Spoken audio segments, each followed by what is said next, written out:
My name is Russ Suvorov, and I'm a language technology specialist at the University of Hawaii at Manoa. And I'm going to continue the topic that Stephen started. In lesson 2, we're going to talk about what it takes to turn PBL into PBLL.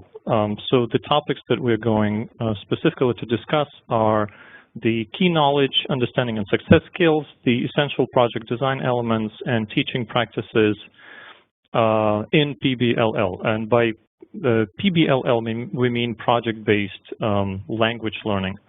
So PBL, unlike PBL, which is a broader term that is used across many educational contexts and disciplines and subject domains, PBLL, or project-based language learning, applies only to the domain of second or foreign language education.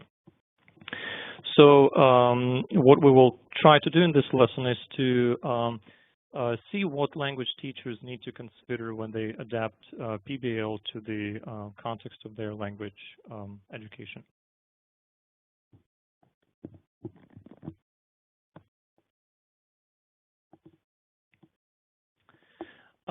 So we will look at the gold standard PBL essential project design elements that Stephen described in lesson 1. We will examine them again and see how they can be adapted to the language education context. So as you can see in this visual that represents the gold standard PBL essential project design elements, the key knowledge, understanding, and success skills that are in the middle of this visual are at the center of any project. So when PBL is implemented in the language education context, the main student learning outcomes of the project should entail the development of learners' key knowledge and understanding, which you can see in the first column, and their success skills in the second column. So this dual goal is reflected in the student learning outcomes and associated tasks and activities for PBLL table that we included in the project blueprint that Stephen mentioned in lesson 1. So this table that you see on the slide is actually a screenshot of the table from the project blueprint, and you will need to complete it as you work on your project blueprint in order to earn the digital badge for the 2016 Fundamentals of PBLL Online Institute. So in this table, key knowledge and understanding include discipline-specific knowledge, which can also be called domain knowledge or content knowledge, which is knowledge of the topic that the learners will need to acquire in order to tackle the challenging problem or question in the project. And it also includes propositional knowledge of the target language and culture that learners will need to master by the end of the project.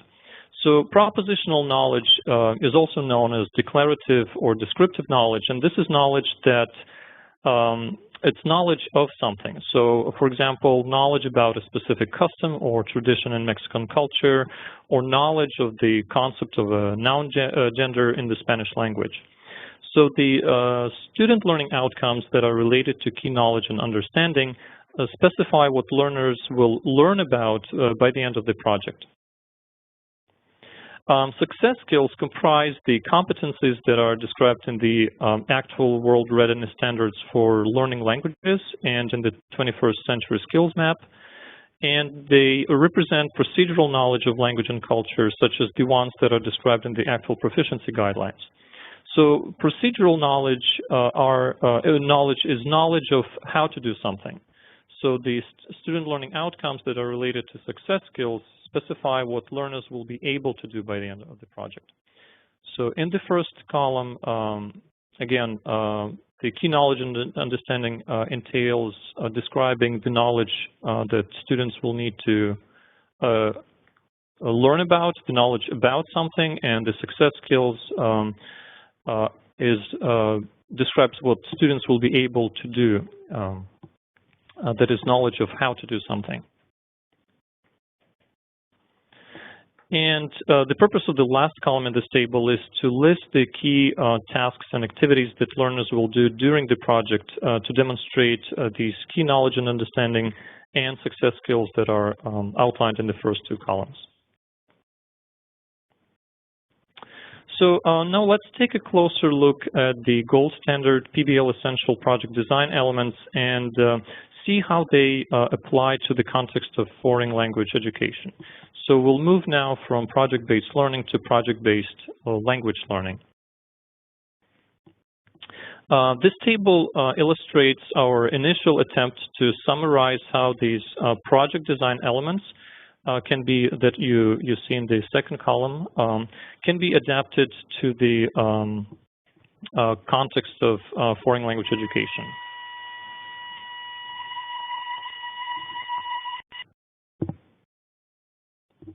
I apologize for the noise. So the given that the implementation of project-based learning in foreign language education is a relatively unexplored area, these ideas in the last column, in the PBLL column, is they're basically our work in progress. And we actually created a separate document called From PBL to PBLL that outlines all these 7 project design elements and describes how they apply to PBLL. And they will be linked to the More to Consider section in Lesson 2 that will become available by this weekend. And we invite you to go to that document, which is going to be in Google Docs, and to leave your comments on the PBLL column. So if you have any comments or suggestions, and we would greatly appreciate those. So I will go through each project design element and describe how it applies to, Stephen already talked about how it works in PBL, and I will provide our understanding of how it can be applied to PBLL. So the challenging problem and question, a good challenging problem and question in PBL captures the heart of the project and gives students a sense of purpose and challenge. So a problem or question is basically what the project is about. The problem or question should be provocative, open-ended, engaging, and meaningful to students. It should not just challenge students to gain new knowledge on the topic, but it should motivate them to learn because they have a real need for such knowledge that they need in order to solve the problem or answer the question that they care about. So in the context of project-based language learning, a good challenging problem or question challenges students not only to get to the core of the problem or question that drives their project and that is meaningful to them, but it also creates a need for students to engage, to increase their proficiency in the target language and engage with the target culture.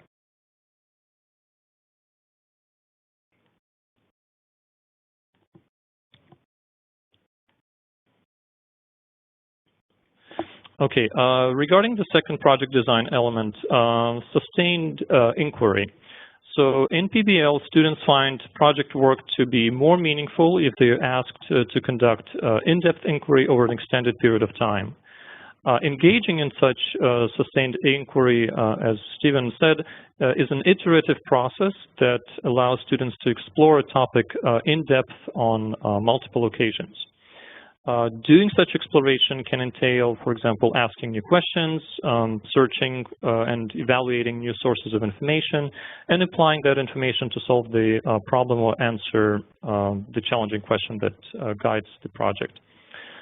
Students, for instance, can conduct interviews with different people to gather data that would help them find a solution to their problem or answer their challenging question that guides the project. In PBLL, students should conduct sustained inquiry using the target language. So while the extent and complexity of the target language used during such inquiry can vary and will vary depending on the student's proficiency level, the inquiry process should provide ample and repeated opportunities for students to engage in meaningful communication, to make connections between their own culture and the target culture, and to evaluate and analyze information from spoken and written text in the target language. Reusing the target language during this iterative process of sustained inquiry facilitates language acquisition. As we all know, reusing language and linguistic forms are critical for acquiring a language. So as part of the sustained inquiry, students should also be encouraged to discover new insights and find innovative solutions that represent intercultural perspectives. Authenticity. In PBL, authenticity is the extent to which the project represents real world. So authentic projects can involve a real world context and integrate real world tasks, tools, and processes. Authenticity increase if the project is authentic, that increases student motivation and promotes learning because students address the real needs of people in the world outside of school. And authentic projects also empower students to make a real impact on others. In PBLL, the concept of authenticity is manifold. Authenticity applies to different contexts, and different people can sometimes mean different things by authenticity. But one of the more generally accepted concepts of authenticity refers to language that is produced by real speakers or writers for a real audience to convey a real message. Making PBLL authentic implies exposing students to authentic texts, materials, and cultural artifacts, and encouraging them to engage in meaningful interactions with the target culture.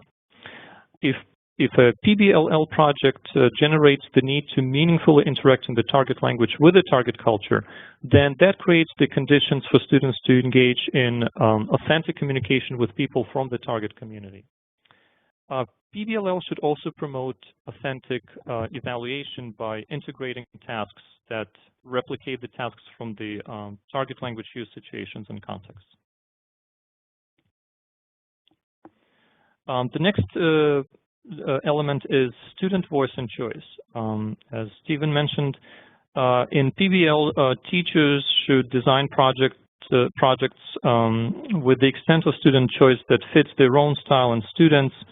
And students can choose, for example, how to design, how to create and present products, or even select a project's topic or the challenging question or problem that guides the project.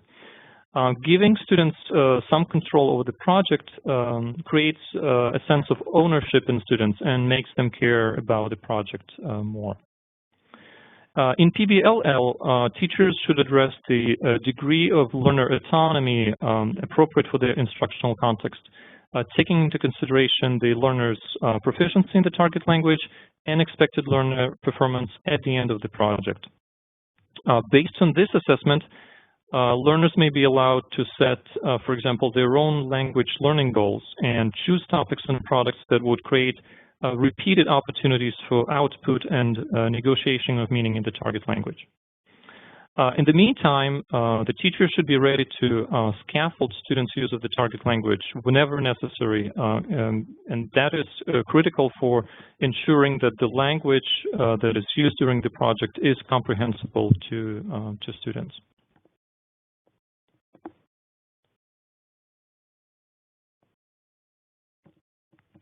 The next element is reflection. In PBL, when working on a project, students should reflect on their learning experiences, focusing on what they are learning, how they are learning, and why they are learning. Doing such reflections can help students internalize this new knowledge and skills, and also discover new ways of applying this knowledge and skills outside of the scope of the project. The focus of reflection in PBLL is centered on both the discipline-specific knowledge and knowledge of the target language and culture. Reflecting on what students have learned about the target language and how they use it during the project can allow them to better understand what strengths and weaknesses they have in their communicative competence and identify the critical skills that need further development. Also, when comparing their own culture with the target culture, students can develop respect for and appreciation of cultural and individual diversity, They can raise their own awareness of their personal beliefs and attitudes, and they can also discover new ways of seeing the world. The critique and revision element in high-quality projects, critique and revision play a crucial role, and critique can be given not only by the teacher and peer students, but it can also be provided by experts from the real world. For example, members from the target audience who can bring an authentic point of view. Students who are engaged in PBL need to be taught how to provide and how to receive constructive peer feedback that is guided by rubrics, different models, or, for example, formal feedback protocols. Students need to learn that most people's first attempts in the real world do not result in high quality, and that revision is an indispensable part of real world work. To ensure high quality project-based language learning, which is in the PBLL column, teachers should integrate both regular feedback and scaffolding at each stage of the project. Heavy scaffolding is particularly critical for the success of projects that involve novice language learners. Creating high-quality PBL experiences requires the use of not just product-oriented approaches to teaching that focus on creating a good product, but also process-oriented approaches that recognize the iterative nature of language learning by emphasizing the crucial role of evaluation, feedback, and revision for the development of both communicative and intercultural competence. Also, by involving members of the target culture in the critique of students' work can further motivate students to produce high-quality work and expose them to new different cultural perspectives. And the last element is public product. So for schoolwork to be more meaningful, students should be given opportunities to create a public product that can be either some tangible thing or, for example, a presentation that answers the challenging question or provides a solution to the real-world problem. The development of such public product increases the stakes for students, and that leads it basically encourages them to do high-quality work. And when students present a public product, it also creates a forum for discussion with the community outside of class and opens students' work for public use. In PBLL, projects that culminate in public products that are purposefully crafted for use and consumption in the target language create rich language learning experiences that provide opportunities for language learners to gain in-depth understanding of the target culture. Such projects also give learners opportunities to use their oral and written communicative skills in the target language as the vehicle to publicly present their work. And that also leads to generating real impact with the real audience outside of the language classroom. Sharing the final product with a community that speaks the target language prompts language learners to step outside of their comfort zone and helps them forge this sense of personal connection to the community, which creates deep and meaningful learning experiences for language learners. So as Stephen mentioned in Lesson 1, the gold standard PBL framework that was developed by the Buck Institute for Education comprises both the essential project design elements that we've just talked about and the project-based teaching practices. So this visual shows these 7 teaching practices. While all 7 of them play an important role in the design of high-quality projects in the PBLL context, some of these practices are critical for the success of projects that are carried out in language classrooms. So in this last section, I will just briefly focus on 2 such practices that are scaffolding and alignment to standards.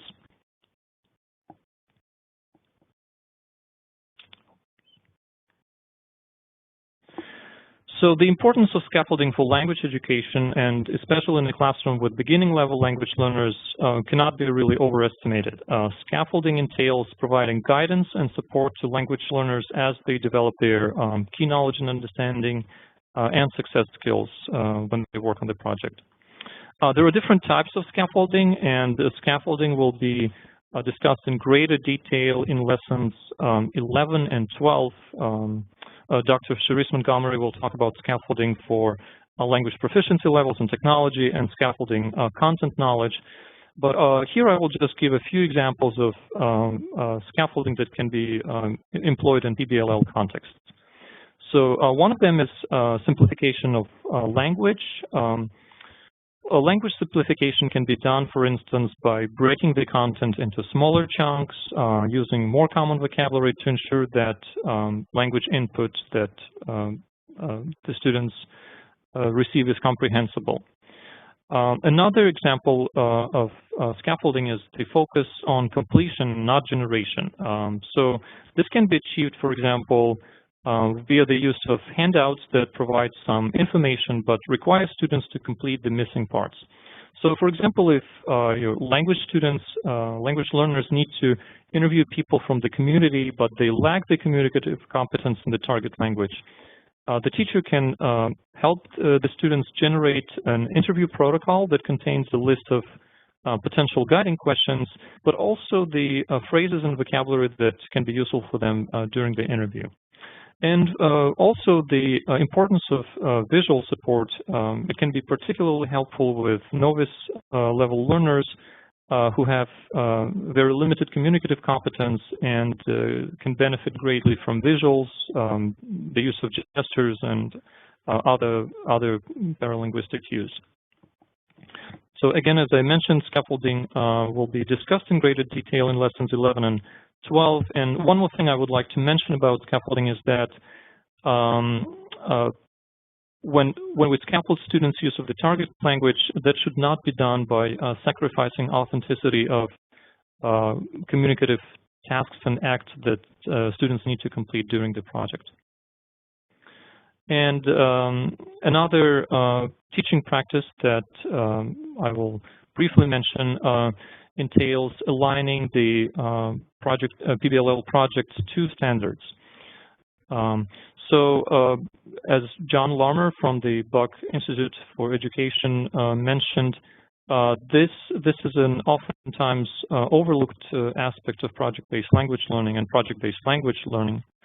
The standards that can help teachers diagnose their student needs and plan the instruction during the project in the context of language learning are some standards that we can consider are world readiness standards for learning languages, 21st century skills map, the actual proficiency guidelines, and TESOL technology standards framework. I'm not going to really talk about these now because we're running out of time, and also because the topic of standards will be covered in lesson 4 by Dr. Yao Hill, which is going to be next Wednesday. So I will move to the, I think we still have a few minutes, and I will address some of the questions if we have any. Yeah, Stephen here. By the way, everyone, the poll is open, so please do answer the poll on this presentation while we work on the questions. So the questions, the first question that I'm choosing for you to respond to is, who decides what makes a high quality project? Is it the students or the teacher? Right. I guess, as I mentioned, one of the essential project design elements is the student voice and choice. So it depends, I guess, on the proficiency level of the students who are going to complete the project, but also on the how experienced the instructor is with project-based language learning. I believe that if there is if the instructor and students can both agree on what will constitute a high-quality product at the end of the project, then it can be that students can have a say in that. But I guess to decide whether the product is and the project is high quality, it will be also more up to the instructor, because the instructor will need to ensure that whatever the students do, the project is aligned with the standards, which is one of the teaching practices that I mentioned. Thanks, Russ. I'd like to jump in here and add something to the mix. I think that as teachers, we have a habit of considering our own expertise as the most key element in determining the quality of student work. This puts the student in a passive position where they're being evaluated and judged by an external authority, and the culture that develops is probably not consonant. It's not in tune with the overall spirit of PBL. So I'd like to direct everyone's attention to a link. I've just put it into the chat. It's called, please don't go and watch it right now, but if you can, please copy it and save it somewhere. This is a video called Austin's Butterfly. I'm sorry, I need to, yeah, I've just posted it in the chat to all attendees, I'm sorry. Should be all participants, not all attendees. Here goes. There it is. All right. Please copy and paste this somewhere so you can watch it later. The essential idea in this video is that you will see a bunch of students in the video. Some of them are kindergartners, some of them are first graders, some of them are third graders. And the teacher is trying to help them get a sense of what is a high quality product. And you will see that there's a dialogic process between the teacher and the students where the teacher doesn't say what a high quality product is, but guides the students to ask themselves and decide for themselves what a high quality product is by observing a product from the real world, a professional quality product from the real world, and comparing student work to that as the student work goes through several drafts. So I think that video really speaks to this question of who decides what is a high quality project, the teacher or the students. All right, we had another question which concerned language use in PBLL and the whole idea that PBL and PBLL are conducted at a high level of inquiry. In other words, students are supposed to consider questions, even abstract questions, and the significance of the language that they are using, not just go through an exercise to use the language as a sort of a rote exercise. So how do you do that if your students are novices? And Russ, would you like to talk to that?